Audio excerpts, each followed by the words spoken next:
The dress hanging in my husband's closet wasn't mine. Neither were the high heels lined up neatly beneath it, or the bottle of perfume sitting beside my toothbrush. The apartment had been paid for with my money too. So why did it already feel like another woman had moved into my life? I stood frozen in the doorway, one hand resting on my 7-month pregnant belly, while my heart pounded so hard it almost hurt.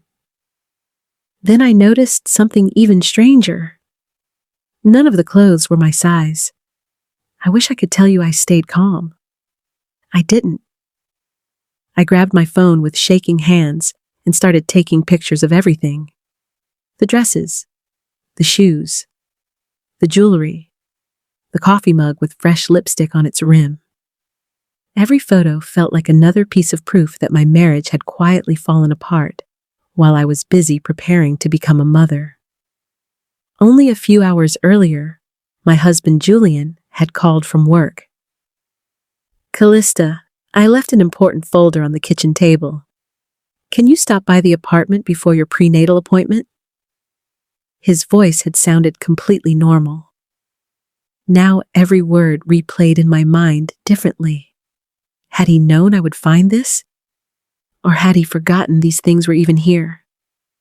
I couldn't breathe. I walked into the bathroom. A hairbrush sat beside the sink. Long brown strands were caught in it.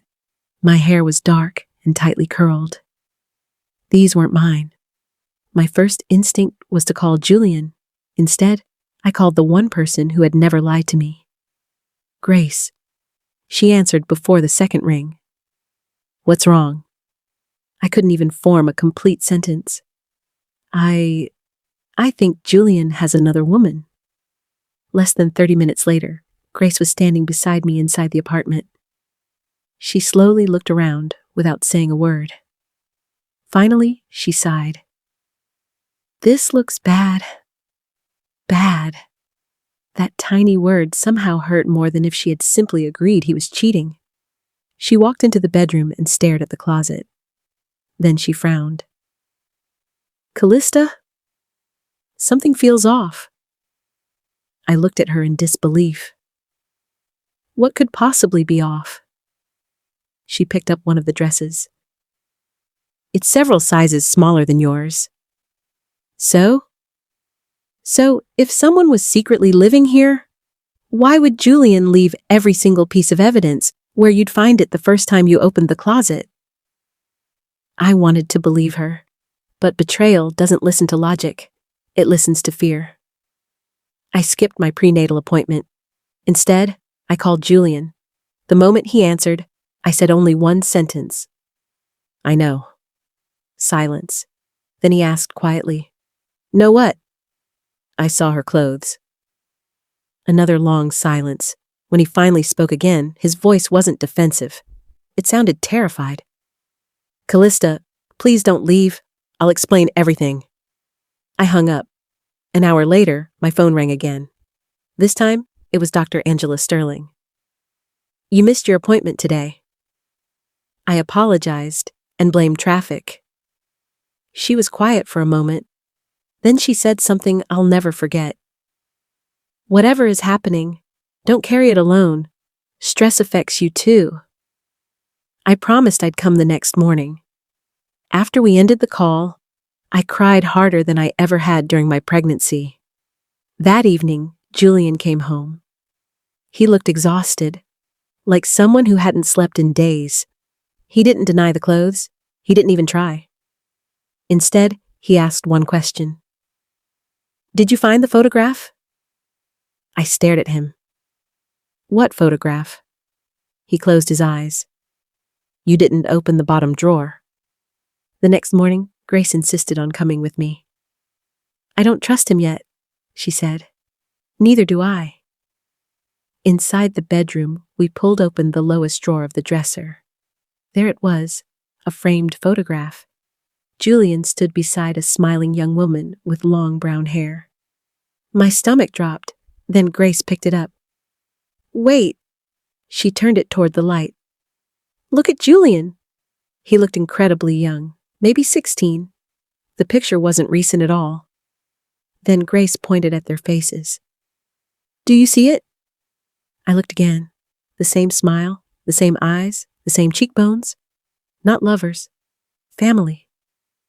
I drove straight to Julian's office. He met me outside before I even reached the entrance.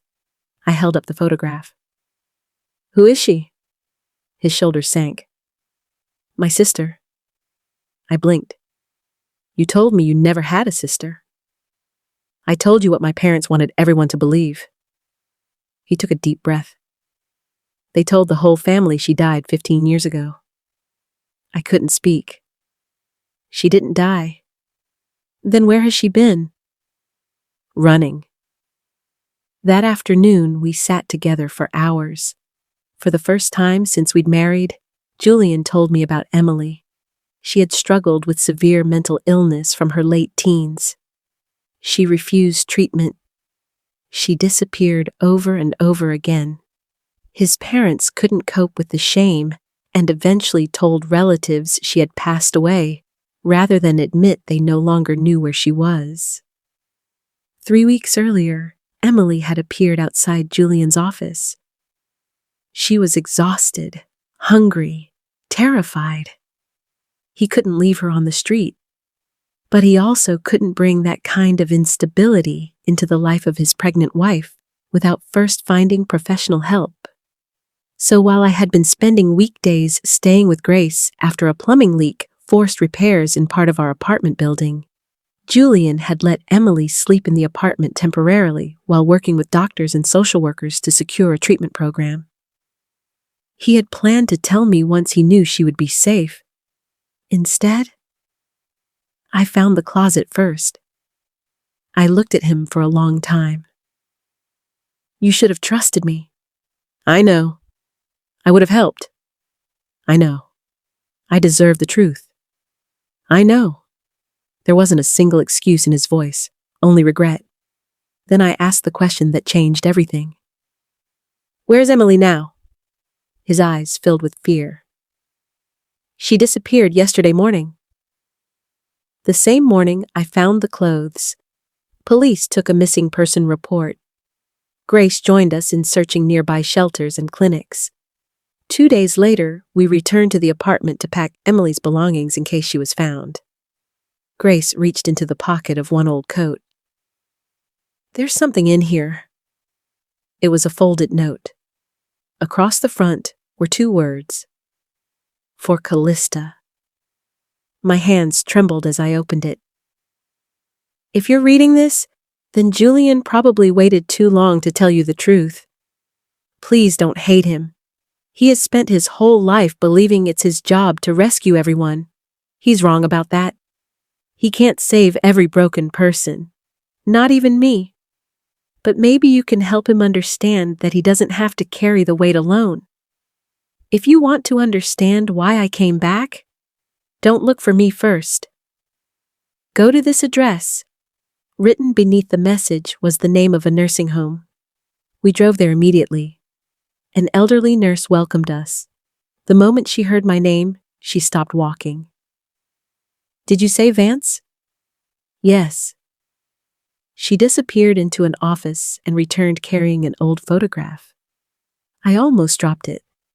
My mother, Elena Vance, 20 years younger, standing beside one of the residents with her arm around her shoulders. The nurse smiled gently. "Your mother volunteered here every Saturday for years." Tears blurred my vision. I never knew. She never wanted recognition. The nurse explained that Emily had started visiting months earlier after wandering into the home looking for a meal. The staff showed her old volunteer photographs. Emily recognized Julian's habit of carrying everyone else's pain because she had once seen that same quiet kindness in my mother. She believed that if Julian ever met someone raised by Elena Vance, he might finally build a family where carrying burdens was shared instead of hidden. That was why she wanted us to know the truth. Not because she wanted forgiveness, because she wanted healing. Emily was found later that evening at a nearby church. cold but safe. This time, she agreed to enter treatment voluntarily. Not because someone forced her, because she was finally tired of running. A few weeks later, Julian and I stood together in the apartment one last time before moving into our new home. The closet was empty again. I looked at the space where those dresses had once hung. Weeks earlier, I had seen betrayal. Now I saw something completely different. Fear. Shame. A brother who thought protecting everyone meant carrying every secret by himself. I slipped one of Emily's sweaters into a donation box, not to erase her, but because I hoped another woman trying to rebuild her life might one day find warmth in it. As Julian wrapped one arm around me and I rested both hands over our baby, I realized my mother had spent her entire life teaching a lesson she never needed to say out loud. The quickest way to destroy love is to believe you've already heard the whole story. The hardest thing to do isn't forgiving someone after they tell the truth. It's giving them the chance to tell it before we decide who they are. If you walked into your home and found another woman's clothes hanging in your closet, would you confront your partner immediately, or would you search for the whole truth before making your final decision?